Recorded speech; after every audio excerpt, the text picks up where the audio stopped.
সম্প্রতি চীনের president Xi Jinping একটা কথা বলেছেন যেটা নিয়ে বেশ আলোচনা হচ্ছে। উনি বলেছেন যে মাহামতি আলেকজান্ডারও নাকি পারস্যবাসীকে হারাতে পারেননি। তো এই মন্তব্যটা আর এর পেছনে চীন ইরান সম্পর্ক এই নিয়েই আজকে আমরা একটু বিস্তারিত কথা বলবো। আমাদের কাছে যে সূত্রগুলো আছে সেগুলো থেকে এই সম্পর্কটা মানে এর ঐতিহাসিক কূটনৈতিক দিকগুলো বোঝার চেষ্টা করব। ঠিকই বলেছেন। আলোচনাটা খুবই জরুরি, বিশেষ করে এখনকার পরিস্থিতিতে। শি জিনপিং এর মতো একজন নেতার মুখে এমন ঐতিহাসিক কথা তো এমনি এমনি আসে না, তাই না? এর ভেতরে আসল বার্তাটা কি, আর চীন ইরান সম্পর্কটাই বা কোন দিকে যাচ্ছে, সেটা বোঝা খুব দরকার। একদম। তাহলে শুরু করি ওই ইতিহাসটা দিয়েই, যেটা শি জিনপিং সামনে আনলেন।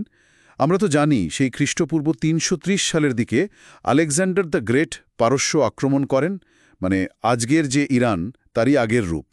যুদ্ধে তো তিনি জিতেছিলেন, কিন্তু শি জিনপিং বলছেন পরাজিত করতে পারেননি।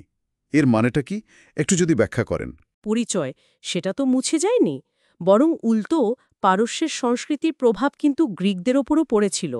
আমার মনে হয় শি জিনপিং এই যে হার না মানা একটা ব্যাপার, মানে সাংস্কৃতিক আর জাতিগত যে দৃঢ়তা, সেটার দিকেই ইঙ্গিত করছেন। ও আচ্ছা, মানে সামরিক শক্তি দিয়ে হয়তো সাময়িকভাবে কাবু করা যায়। ঠিক, কিন্তু তার যে মূল সত্তা সেটাকে পুরোপুরি শেষ করা যায় না।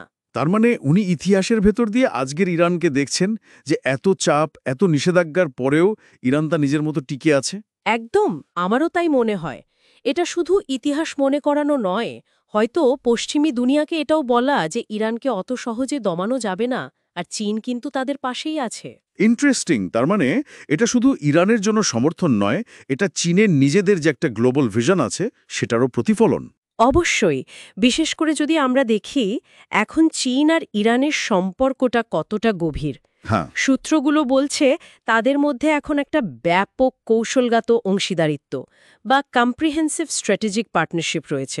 এই যে অংশীদারিত্বের কথা বলছেন, এটা বাস্তবে ঠিক কী রকম? সূত্রগুলোতে তো দেখছি জ্বালানি আর অর্থনীতির কথা বেশ গুরুত্ব দিয়ে বলা হয়েছে। হ্যাঁ, সেটা একটা বড় দিক। চীন এখন ইরানের তেলের সম্ভবত সবচেয়ে বড় ক্রেতা। আমেরিকার নিষেধাজ্ঞার মধ্যে ইরানের অর্থনীতির জন্য এটা তো বিরাট ব্যাপার। হ্যাঁ, বটেই। কিন্তু সম্পর্কটা শুধু তেল কেনাবেচার মধ্যেই আটকে নেই। চীন ইরানে প্রচুর বিনিয়োগও করছে। যেমন ধরুন পরিকাঠামো, রেললাইন তৈরি, বন্দর বানানো, এইসব। এমনকি প্রযুক্তি দেওয়া বা ধরুন সামরিক সহযোগিতার কথাও শোনা যায়। এই যে সাহায্যটা, এটাই ইরানকে কিছুটা হলেও আন্তর্জাতিক চাপ সামলাতে আর অর্থনীতিটাকে চালু রাখতে সাহায্য করছে। তার মানে আমেরিকার এত নিষেধাজ্ঞার পরেও চীন ইরানকে একটা জরুরি লাইফলাইন দিয়ে রেখেছে। এটা কি চীনের মানে মধ্যপ্রাচ্যের নিজেদের প্রভাব বাড়ানোর একটা বৃহত্তর খেলার অংশ? হ্যাঁ, অনেক বিশ্লেষক তো সেভাবেই দেখছেন। শি জিনপিংয়ের এই কথাটা আর ইরানের সাথে চীনের এত ঘনিষ্ঠতা কয়েকটা জিনিস বেশ স্পষ্ট করে দেয়। প্রথমত, চীন একটা বার্তা দিচ্ছে যে ইরানকে একা বা দুর্বল ভাবা ঠিক হবে না।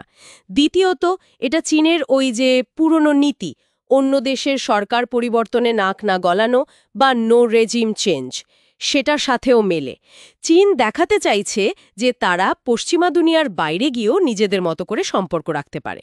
তাহলে এই যে ঐতিহাসিক একটা রেফারেন্স টেনে আনা, এটা আসলে বর্তমান কূটনীতির একটা বেশ জোরালো অস্ত্র হিসেবে ব্যবহার করা হচ্ছে। একদম।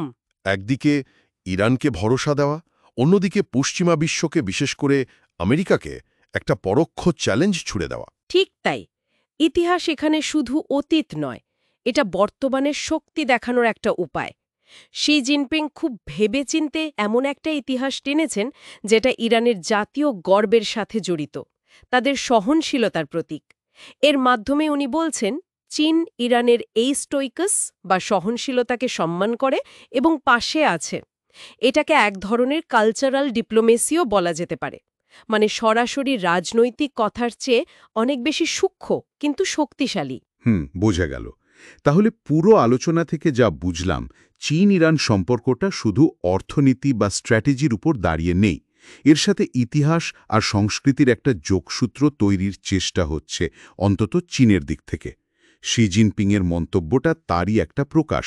আর এই সম্পর্কটা যে ভবিষ্যতে বিশ্ব রাজনীতিতে, বিশেষ করে মধ্যপ্রাচ্যে একটা বড় ভূমিকা নেবে তা নিয়ে সন্দেহ নেই। যথার্থ বলেছেন। দুটো আলাদা সভ্যতা, যাদের ইতিহাস আলাদা, পথ চলা ভিন্ন, তারা আজকের ভূ-রাজনৈতিক প্রয়োজনে নিজেদের স্বার্থে কাছাকাছি আসছে। এই সম্পর্কের গতি প্রকৃতি সামনের দিনগুলোতে লক্ষ্য রাখাটা খুবই জরুরি হবে। আচ্ছা, তাহলে আজকের মতো আলোচনা এখানেই শেষ করা যাক। তবে শ্রোতাদের জন্য একটা প্রশ্ন রেখে যাই।